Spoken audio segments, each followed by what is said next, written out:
And welcome to Saying It Like It Is, and This is Football Africa, and it's my good friend, ace agent Rob Moore. And How's it, Peter? good man, Rob, you well? Yeah, all good, all good. It's had an exciting couple of weeks, so it's been good. Excellent, excellent. Rob, let's start straight away with first of all, well done on your player, Ronwen Williams. What a Afcon! Have you spoken to him at all? Yeah, Ronnie was really superb. Um, yeah, I chatted to him. He said it was a super tournament. He thought it was the best he's experienced in terms of off the field, the how the players were accommodated, all the logistics, everything.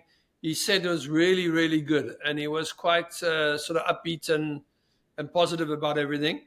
So that was great. On the field, well, obviously we'll talk about later on how Bafana performed, and yeah, we'll cross that bridge when we come to that. Yeah.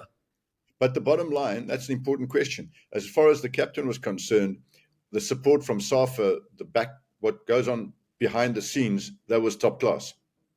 Well, the organization of the tournament from the hosts he Right. said that was very good. Logistics and so on. The the accommodation and those kinds of things, because when you're away for 3 weeks or whatever, it can be a little bit much. But I don't think they stayed in many hotels. It was more in housing complexes that had been built for the teams Oh, okay. in the various cities, and so they were quite happy with that. That allowed them to settle quite a bit. I think obviously there was a really where I think maybe Safa should have been a little bit more organized was in the exiting from Ivory Coast. Like they should have had a charter flight that got the boys out, pretty quickly after the tournament ended. Right. After but it was a little bit all over the place. I think certain clubs took it in their own hands to book certain of their players back on certain flights. I don't know how it eventually ended up. It was just at one stage I just heard that, which is difficult because to schedule. I think another learning experience is don't schedule a set of or if you see your country is going to get to the latter stages of a tournament, don't then you need whatever midweek fixtures you've scheduled immediately after a tournament, postpone them for a week, because it's not a smart idea to play a third, fourth place playoff on a Saturday, have to stay till the Sunday to get your medals, and then there's league games scheduled on Tuesdays and Wednesdays. Yeah, well, That's they eventually did postpone them, but very they had to. belatedly.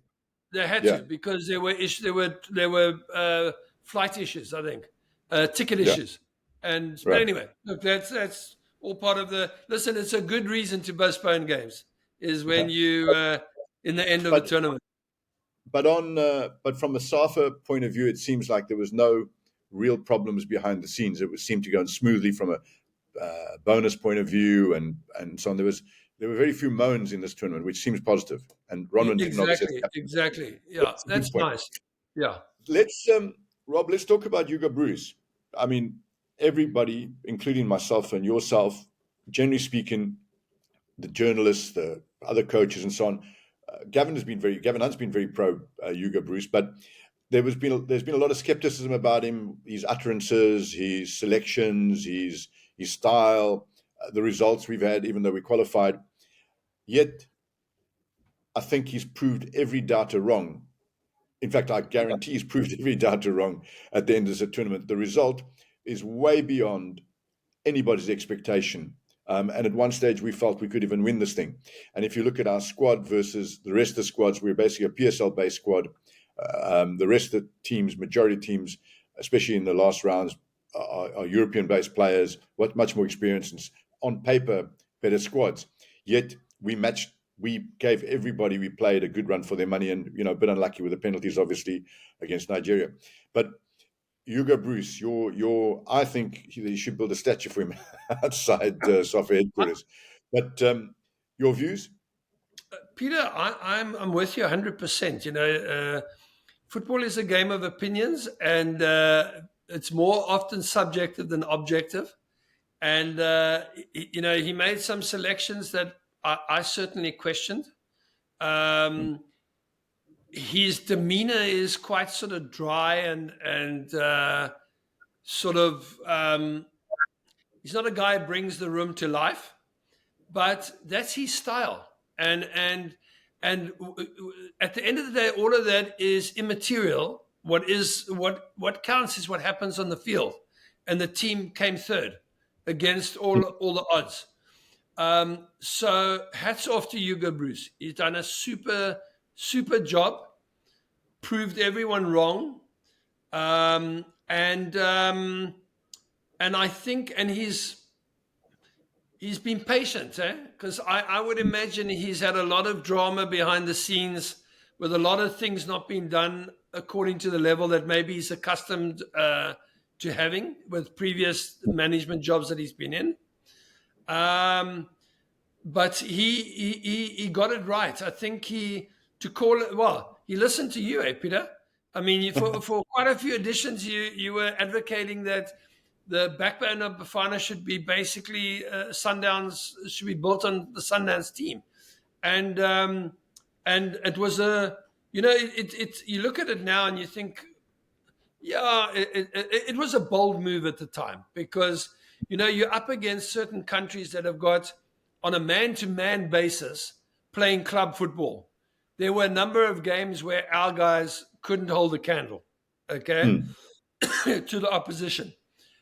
But he went realizing that he had quite a little time to work with the team, certainly in the preparation leading up to the tournament. And they came off a PSL program that really ran up right up until nearly past Christmas Day. You got to go. He went for having a group of players who have a good working knowledge of each other. But more importantly, not only a good working knowledge of each other, but they aren't achievers. They're achievers, okay? Correct. They've played at the highest level in African competition. They've won the most recent tournament that featured the top sides of Africa. They reached an African Champions League semi-final. And this team has basically played a lot together. And I think that he was clever to do that, because, to try, it's not easy to always try and mold together the best 14 individual players that you have as a country. It's about team dynamics in a tournament, and he certainly is a wise guy, and he showed us that call that he made was well founded. Look, The future, I think, is going to be interesting to see, because if I am him, I'm in a bit of a catch-22. Do I now go through and try qualify for a World Cup, knowing that you're going to have more support than certainly you've had before this tournament, but you're still going to be frustrated? There's no doubt about it, okay? Those kinds of things we know have been many, many years that have happened over the years at soccer. So it's not going to go away suddenly magically. He's going to still have it. So does he proceed under those circumstances, or does he say, guys, I'm riding off into the sunset. I've really been really happy. I've enjoyed my spell, or I've enjoyed certainly what I've achieved at the end of it, and I'm done. I mean, Hugo's not a spring chicken. He's 71, and so it's because, let me tell you, Peter, the first result that happens for the national team after in a game that counts, the first result that goes against us that we aren't expecting, a lot of things will be forgotten very quickly. That's the nature of football, Well, Rob, a couple of things. That's a good point, and I'll add to that. But before I do, guys, don't forget to like and subscribe and comment. Your comments and your subscriptions mean a lot to us. So, Rob, let's just look at the situation that Hugo Broos finds himself in and Bafana finds themselves in. The bottom line is without a shadow of a doubt, he made the right decision picking a majority Sundowns squad. The result speaks for itself, and we came third and we outperformed. That's the first step. The second thing is the future of your team in international football is today, not tomorrow. It is as simple as that. Yeah. You lose a game, you could be out of a tournament, everything stacks against you. The one big advantage that Hugo Broos had now, which you will not have for the next months going forward, is that when you've got a squad 24/7 with you, you can mold them into the image of yourself. And he molded that team in an image of himself. They were a well-structured, probably the best organized side in the entire Afcon, in my opinion. Better organized than sides that came with big names and big coaches. We were an exceptionally well-structured side. In fact, that team, from if you're looking at it from a pure disciplined football performance, has probably been the best disciplined football team that Bafana has ever had. We don't have the ability at this stage to become an all-out attacking side, but we still passed the ball well when we could, and we were exceptionally disciplined at the defending and exceptionally disciplined in the middle of the park. We got a bit lucky with chances missed, but by the same token, we missed umpteen chances, and we could have won this tournament if we had somebody who could put the ball in the back of the net. So the problem is going forward, he's going to have them 2-3 days before a game, and that's not like when you have a tournament. And for him to change his team considerably at this stage is going to be a problem, because this is the foundation of the team. And what he's got to find for us, he's got to slowly bring in younger players, because it's not a young team, who become part of his philosophy and get into his buy-in, which I think he can do, because he's already done that already with some of the younger guys in the squad. Our biggest problem, though, which is not easily solved, is goals. If we had somebody, with all due respect to our front players, Tao he just didn't turn up for the tournament. Evidence, a hardworking guy, gave his all. You can't fault him for effort, 10 out of 10 for effort, but he lacks finesse. And it's difficult for that finesse to come at this stage of his career. But he's a good guy to have around. Cassius, there's somebody who can still come in. Mathiba, he's had chances. He's never really shunned, but he's obviously in a big league. And obviously Foster. Hlongwane was in a goal-scoring vein. Yeah. And that's why I think, in respect of him, I was quite surprised that irrespective of whether his season ended in the second week of November, at the end of the day, they could have put him on a fitness program, and he could have been training even locally with the club, and just kept in the groove for when the team got together and went into camp. That is we needed him for 20 minutes, 30 minutes a game. Yeah, so that's the one area I think we should have brought a striker, Cassius or Hlongwane, with us, because Lepasa hadn't played that many games anyway. But that's the only mistake I feel that happened. Otherwise, we've got to take, as I say, build a statue for Hugo Broos. He's done exceptionally well. So the only other coach since, I suppose, Clive Barker, you could possibly say Jomo got us into a final, but that was an exceptionally good team. Let's just move on. Let's talk about, when we say what next from here, is the PSL better than we think it is? Or is this just a once-off that you guys got the right squad together because of Sundowns? Because he himself has said that the PSL standard is not good enough. Yeah. And if you look at Sundowns, they've improved their squad. We can talk about it a little later. What does it say about the PSL, in your opinion? I don't think it says about the PSL. I think it says about Sundowns. That's the bottom line, and the level of Sundowns, and how they've put together a squad with a number of South African players that is a continental powerhouse. I think, are they head and shoulders the best team in Africa? I don't think so. I think they've got to win the actual African Champions League, and also you've got to build up a history of having been there or thereabouts over a period of time. They newcomers to the top echelons. Okay, but they are, without a doubt, if you live in the moment, they are an exceptionally talented, well-assembled team that can compete on the highest level on the continent. Now, whether that's going to be good enough when you're playing in a World Cup in America in 2026, that I'm not so. That's.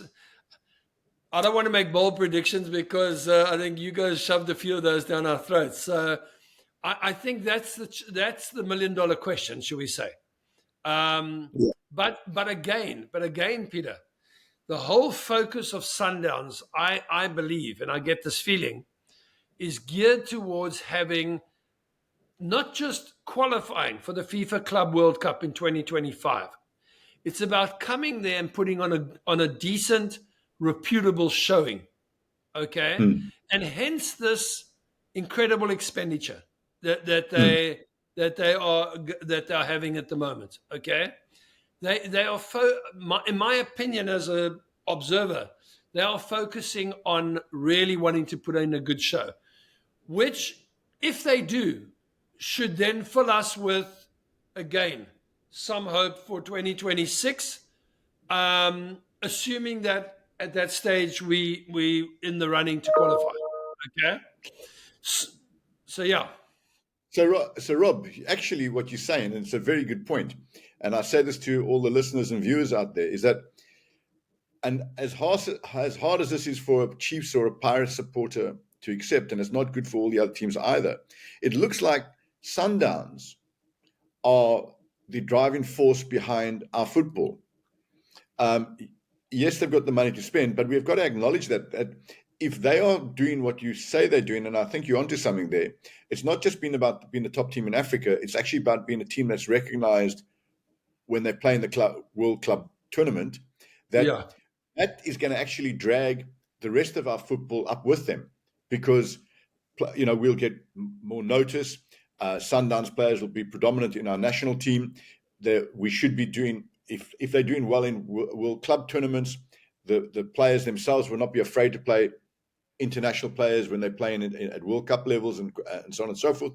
So the future of South African football is actually being enhanced by Sundowns' spending power and Sundowns' ambition to be a world team, if that's what they're trying to do. And obviously, yeah, by winning Africa, and Pizza Masmani really started this thinking, and or Patrice Motsepe started this thinking, hence getting Pizza in there, and Rulani Mokoena has definitely taken it a further step. Which leads me to an interesting question, and it's a very difficult question for you to answer, but you've got a foot in both camps. And I'm going to force you to answer this, Rob. So I'm not going to let you back out of this one. If Sundowns, and it's a big if Sundowns, how good are Sundowns? Could they play in the English First Division? Could they play in the Premier League? Now, forget the fact that it's a different country and so on and so forth. We know the Premier League is better than the PSL, so that's not what we're discussing. But could Sundowns, if they played in the Premier League, are they? I mean, I watch First Division football in England. Would Sundowns be able to? And I'm not saying in the first season, in the second season, would they be able to compete in the First Division? no, I would put, and Peter, the big point here that you've got to understand is we talking about week in and week out. Hmm. Okay, that's what you got to deliver in those leagues. Okay, I would say that the physicality of the English Premier League would not suit Sundowns week in and week out. Okay. Mhm. I'd probably, and this is absolutely not a disparaging comment at all. I'm trying to look at this totally objectively. Okay. Because you've also got to look at the average strength of each team in Europe, okay, versus the average strength of Sundowns, okay.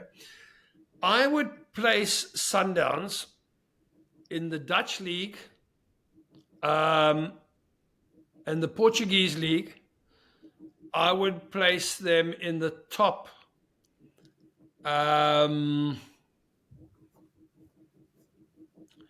top half of the table. So, Rob, I think Sundowns would easily play in the top half of the Portuguese and the Dutch league. I think they would surprise people in the Portuguese and the Dutch league, but that's fine. We're on the same kind of page. Okay, let's Yeah. keep working along. The French league? Again, if they crawled into there, for me, that'd be a bottom third club in the French league. I think they would be top half, middle to top half. But let's not even argue. The Scandinavian leagues? No, I think against FC Copenhagen, a Champions League club, that okay, so okay, let's not talk about one-off matchups. Talk about a league, okay? No, they could easily do well in the Scandinavian leagues. I agree. That's So the yeah, good news is, and that brings me to the next to Tasric Matthews. But the good news is that Sundowns, and this is important for South African football fans to understand, in particular Chiefs and Pirates fans, and all South African fans and Bafana fans, is that it is possible. It is possible to take a club from the PSL and create a team that could compete on a world stage. And Pirates and Chiefs fans deserve their clubs doing the same kind of thing. Yes, they've got a much bigger budget at Sundowns, but I think Chiefs and Pirates can spend better and plan better because they've got probably they can get a bigger pool of young players coming in. There's two, and in particular with Chiefs, the haphazard signing. Pirates are spending money. They've been a bit unlucky, and I think the coach needs to take some responsibility for their performance as well. But it does show that Sundowns has proved that if you plan well over the long term and you spend your money correctly, and you spend enough that you can actually make some mistakes, you can become a top team in Africa and build to be in a team that could compete on a world stage. And I think that's something that we should be proud of as South African football fans, and it's something that the other clubs should start aspiring to, and it's something that the Chiefs and Pirates fans deserve. So Chiefs and Pirates fans, we're not having a go at Chiefs and Pirates. We're saying you guys deserve better, and the better means better planning and better organization. But let's jump to Tasric Matthews. Yeah, we've got a player who's playing. before that, one thing I think is important though, to maintain for Sundowns to maintain this level of competitiveness on a top level African stage, and in a few years' time on a FIFA Club World Cup stage. Okay, in order to maintain that, they do need to be challenged more week in and week out domestically. And Correct. I think what Sundowns possibly need to consider is, instead of buying everybody up, and as a consequence, not having the teams around you that competitive. Although I don't think that's their overriding thing. They buy the best up because they want to be the best. Okay. I don't for 1 minute believe they buy to weaken others. I don't believe that. Okay. But that is a result of the fact that they buy the best. Okay. I think that Sundowns need to consider reducing their squad size a bit and letting birds fly from the nest. So I'm talking about players that are good enough to start at Chiefs and Pirates, but are not good enough to start at Sundowns, and not good enough to be, let's say, in the 20 best players of Sundowns. Because you remember, Sundowns also look internationally on a level that no club, PSL club, has done before. So I'm Correct. saying that they need to let those birds leave the nest, and even if it bolsters up your direct opponent, I don't believe they will bolster up those direct opponents enough to trouble Sundowns' march to a league title. But what it will do is it might run them a bit closer, and therefore help a talented group of players stay more focused week in and week out. Yeah, I agree. I watched Cape Town City just before the mid-season break. I watched Cape Town City play at home against Sundowns, and I can tell you now, watching that game, Cape Town City played above themselves, and Sundowns played within themselves, and literally. I watched the game and I went, you know what, they don't have to win. And it's always in the back of the players' minds, well, we've won this league already. So there needs to be more competition. Let's just jump to Tasriq Matthews. Is that I mean, he says it's not a backward step, but you're in, without a doubt, more people are watching, more scouts watch the Swedish leagues and the Scandinavian leagues than they're going to be watching South African leagues, the South African league. Yet he's come back to play for Sundowns. Now, that may give him a better opportunity to make the national team, although he has been there before and Broos didn't select him again. I know he was one of your players at one stage, wasn't he? Yeah, at one stage I looked after him, and I took him to Dortmund. Took him took him basically overseas. And I remember that I had a move to Toronto for him in the MLS 2 years ago. So I think it was not last January, the January before. And it was a move that was lucrative, good money. But more importantly, it was the opportunity to work with two world-class Italian players, Benedetti and Insignia, who joined Toronto shortly after what went. It was in the pipeline; it was going to happen. And I said to him at the time, I said, "Tashi, you're 20, whatever he was at that stage, 21." I said, "Tashi, you're 21.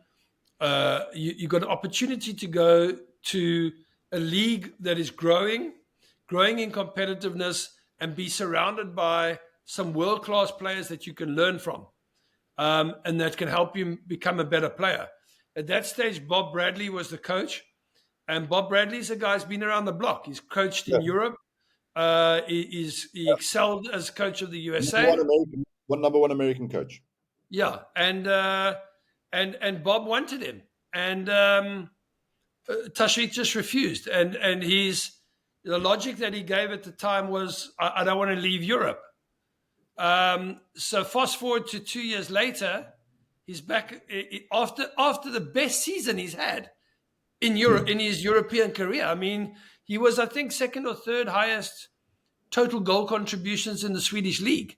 And it was obvious. The next step was a move to Holland, a move to Belgium, move to Portugal, something along those lines to, in your evolution. And he chose to come back to Sundowns, which is a feather in the cap of Sundowns for getting him in respect of their quest to build a top team, as we've discussed. But for me as an individual, I can't. The money at 23 years old, the money is important, but how important is it when 2 years previously you're talking about wanting to have ambitions? I don't want to leave Europe. I don't want to go to the MLS, and I've got to make it in Europe, which is fine. To have that outlook, no problem. But then this happens on the back of your best season. It's a move that I struggle to make sense of. But at the end of the day, look, it's entirely up to him, and it's his career, and he obviously must have his reasoning for it. I mean, I haven't seen it in the media. All I have seen is talks about how lucrative the move was. Well, at the end of the day, I think there's a lot of players who would put the challenge first before the money, and definitely at the stage he had a chance to go to Toronto, there was a step up, and that was off the back of really me creating this opportunity on the basis of Tashrik having one period that was pretty good in that particular calendar year. There was a period of about 7 or 8 weeks that he did well, but he was inconsistent still at that age because he was young, and this opportunity was created, I think, quite well, but he didn't want it. So yeah, it's a surprising move, but hey, everyone has their own decisions. Why did Tebogo Mokoena join Sundowns from SuperSport when when he was at Supersport, everybody knew that he was a quality player.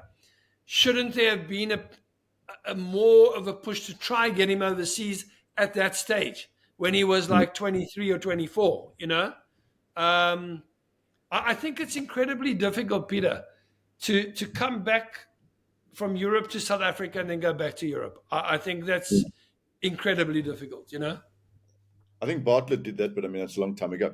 Tell me just quickly, last thing on him, where would he play in Sundowns? Who's placed? Do you think will he make the team? It's difficult to say, listen, he's a player with a lot of pace. He's got a lot of 1v1. He can finish nicely. And but Is he physically? it will be interesting. Is he physically strong? Is he physically strong enough? He is a bit light. However, he's got the key weapon for an attacking player, and that's speed. Right. Sometimes speed overrides physicality. If you've got a degree of physicality as well as speed, well, then that's what the optimum situation is.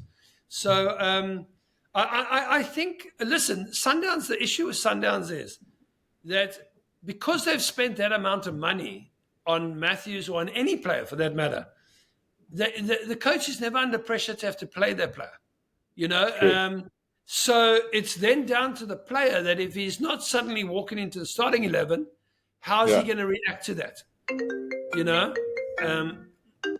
So that's the situation, A quick question before I let you go, Rob. First question going back to an Afcon. If you look at the players in majority of those sides, top players from top leagues, relative to Bafana, they underperformed. The Bafana squad, all basically South African-based players, overperformed. Why? I mean, you've coached guys like Benny McCarthy. I mean, coach players. You've got players like Benny McCarthy, Stephen Pienaar, lots of players, Aaron McQuena, and so on and so forth, who played in top leagues overseas. And at times when they came back, there were criticism that they underperformed. In a brief nutshell, why do you think sometimes these players underperform? Because certainly the guys in Basuma from Spurs underperformed, and I can name a host of others. Yeah, Aussie man, you would have expected more, etc. Yeah. Peter, it's a question of the quality of the average quality around you is a drop off. So when Stephen Pienaar came back to play for South Africa, the average level of his teammates was obviously far lower than what the average level of what he was used to at Everton. Hey, Rob, let me stop you there. I can tell you something. One thing that we've got to accept, that the players, the truly great players, make other players around them better. Exactly. Peter, it's simple. You know better than me. If you're playing week in and week out with a level of player that when you make a run as a forward, you know exactly that ball's going to come there at that speed and that pace, and the movement around me is going to be X. You know that, okay? Now, then you get put into a situation where you are really head and shoulders the best player within that group. Suddenly, when you make that run, you maybe aren't as confident that the ball, or you make the run expecting the ball doesn't come. Then you start doubting that when a similar situation arises, and should I make that run or not? Are they going to see it? Is the ball going to come to me? And suddenly things creep in that then maybe reduce your level as a player. Okay, that is a reality of I think of the national team situation when you are an African country, or let's say a developing nation. When you're a developing nation where you've got one or two individuals that have the horses bolted and they way down the development track in terms of the levels they play in at week in and week out. You cannot just be a one-man show. You got to rely on players around you as well. Right. Although our 96 team sort of discounted that, but we can discuss that fully at another time. But how many? But Peter, that 96 team all moved overseas after 96. Yeah. I Okay, don't good point. think there was any of those 96 players who were playing. Lucas and Phil Masinga were definitely overseas at the time, Were but they at that stage? yeah, Yeah. yeah, they were definitely. Lucas at Leeds, he was injured. But let's just jump. Last question, Klopp. Yeah. Who's going to replace him at Liverpool? You're in the know in being in the UK. You know the agency world. Who's going to replace him? Everyone's assuming that Xabi Alonso is a shoo-in, is having a good season at Leverkusen. They might win the league, or they look like they're going to win the league. He's an ex-Liverpool player, etc., etc. I'm not so sure because Klopp Klopp didn't come in and within 5 minutes have a great team. It took some No, years to do that. I mean But 3 years. Klopp came in having managed a huge club like Dortmund, where there was where there's massive pressure. You're playing in front of 75,000 people every home match, and he had won the league twice. He had won the cup twice. He had made the Champions League final. He had been a major achiever over, I think, a period of 7 years that he was at Dortmund, not So not who's? just one season. But then there's no one to replace him because the only people like who can is only Ancelotti and people like that. I mean, the people Alonso's not won anything. Who's? I mean, well, he hasn't won anything yet, and he's a young coach. So who can? Who? Where's the Jurgen Klopp out there?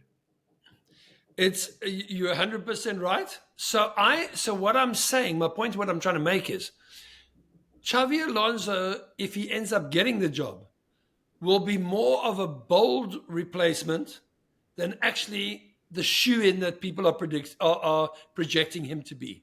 That's my opinion. Okay, but you are right.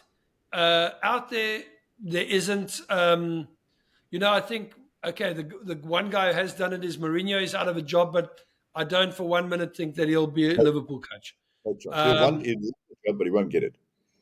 I don't think Thomas Tuchel will end up being Liverpool coach. Hopefully not. So I think What about the Brighton coach? The people talking about the Brighton coach has obviously done exceptionally well.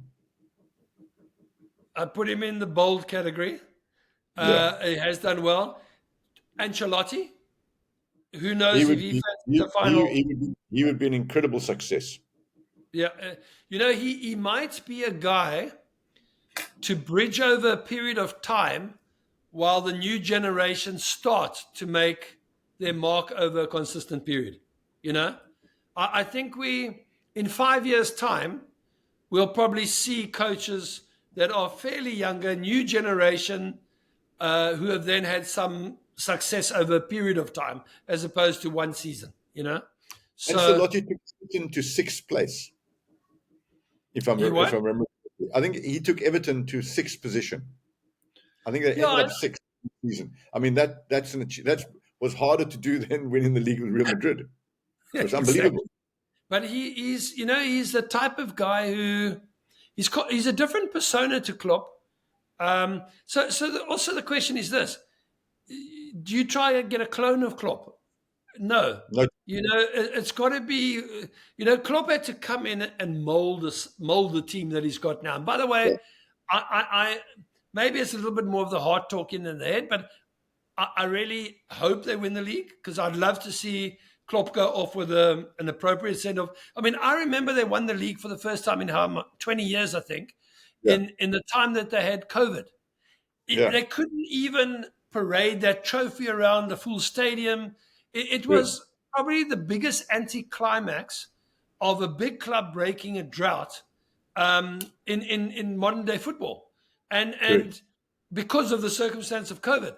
So I think that he deserves to be parading the Premier League trophy around Anfield as his farewell present. And you know what? Getting into another Champions League final, which he's already made, I think, 3 with Liverpool, won 1 out of 3. Doing that would be also remarkable. So I think. Oh no, hold on. No, he's. I don't think they're not qualified this year. Europe. Yeah, sorry, my mistake. So parading the Premier League Cup around Anfield is. I think would be a fitting farewell to a guy who's done a hell of a job. But it'll be a fairy tale for all fans other than Arsenal and Man City. Rob, No, exactly. fantastic. Appreciate it, and look forward to the next one. Guys, don't forget to like and subscribe. Rob, keep well. Speak soon. Peter, cheers. Thanks. Bye. Great. Bye.